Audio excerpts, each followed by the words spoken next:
സ്വർഗത്തിൻ്റെ കീഴേയും ഭൂമി മനുഷ്യരുടെ ഇടയിലും ഒരൊറ്റ നാമേ ഉള്ളൂ അവസ്ഥ മാറ്റുന്നത്. അത് യേശുവിൻ്റെ നാമം. മാത്രമല്ല, ഈ ഭൂമിയിൽ വെച്ച് മാത്രമാണ് നിങ്ങൾ യേശുവിനെ ആശ്രയിച്ചതെങ്കിൽ നിങ്ങളെക്കാളും അരിഷ്ടന്മാരാരുമല്ലെന്ന് 1 കൊരിന്ത്യർ 15:19 പറയാം. അതിൻ്റെ അർത്ഥം എന്താ? ഈ ലോകത്തിൻ്റെ നന്മകൾ 100 മടങ്ങ് കർത്താവ് തരും.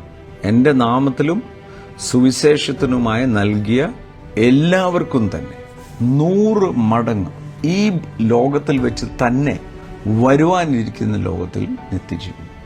അപ്പോൾ ഈ ലോകത്തിൽ നന്മകൾ തരുന്ന അതിനുവേണ്ടി മാത്രമാണ് യേശുവിനെ അനുകരിച്ചതെങ്കിൽ നിങ്ങളെക്കാളും അരിഷ്ടന്മാരാരുമില്ല. അതാണല്ലോ ദൈവം ഇല്ലാത്തവരും അന്വേഷിക്കുന്നത്. എങ്ങനെയും പണക്കാരനാകണം, പ്രശസ്തി വരണം. പക്ഷെ യേശു എന്ന വ്യക്തിയുമായിട്ട് ബന്ധമുണ്ടാകുമ്പോൾ ഭൗതികമായ മുഴുവൻ നന്മകളും, നന്മയും കരുണയും എൻ്റെ ആയുഷ്കാലം എന്നെ പിന്തുടരും. അത് നിത്യത വരെ പോകുന്ന ബന്ധമാണ്.